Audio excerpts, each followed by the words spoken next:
সমস্যা কথা বলে ঠিক কিনা?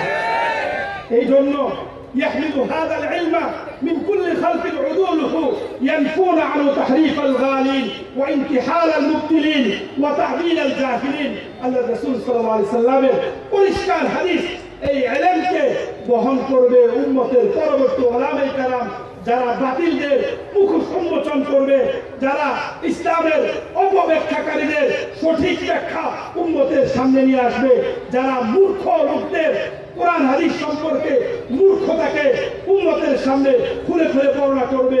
এই জন্য আমরা বলতে চাই মাওলানা সাদ সাহেবের যে সমস্ত গুমরাহি আছে, যে সমস্ত ভ্রান্তি আছে, এই সমস্ত ভ্রান্তি গুরু উম্মার উলামায়ে কেরাম এই জাতির সামনে তুলে ধরা এটা কোনো গীবত নয়, বরং এটা উম্মতের উলামাদের দায়িত্ব এবং কর্তব্য। কথা বলতে এই জন্য যে কথা বলতেছিলাম মোবাইল কেন্দ্রিক গুনাহকে আমাদেরকে বাঁচতে হলে আমাকে আপনাকে আল্লাহ ওয়ালাদের মজলিসের প্রথম বৈশিষ্ট্য হলো যাকে দেখলে আল্লাহর কথা স্মরণ হয়।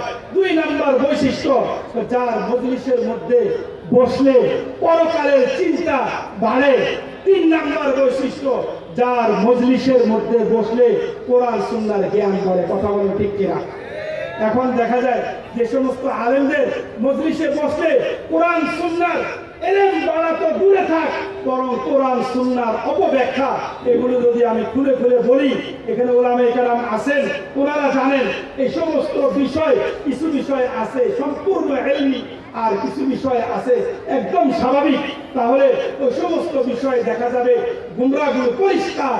এই জন্য আমার ভাইরা, আমরা আমাদের যুবকদেরকে, আমরা আমাদের তরুণদেরকে, যাদেরকে আগামী দিনের বাংলাদেশের নেতৃত্বের জায়গায় আমরা দেখতে চাই, ওই সমস্ত তরুণদেরকে শারীরিকভাবে যেভাবে আমরা গঠন করব, ঠিক সেভাবে আত্মিকভাবে তাদেরকে গঠন করতে হবে। কথা বলেন ঠিক কিনা? সেই জন্য আজকের মাহফিলের এই পর্যায়ে আমি আপনাদের উদাত্ত আহ্বান জানাবো, মোবাইল কেন্দ্রিক, ইন্টারনেট কেন্দ্রিক, ফেসবুক কেন্দ্রিক, ইউটিউব কেন্দ্রিক যত ধরনের গুনাহ আছে সমস্ত গুনাহগুলো ছাড়ার ব্যাপারে আমরা আল্লাহর কাছে ওয়াদা করি। আল্লাহ রাব্বুল আলামিন আমাদের সব ভাইকে এই ধরনের গুনাহমুক্ত জীবন যাপন করার তৌফিক দান করেন। আমিন। ওয়া আখিরু দাওয়ানা আলহামদুলিল্লাহ।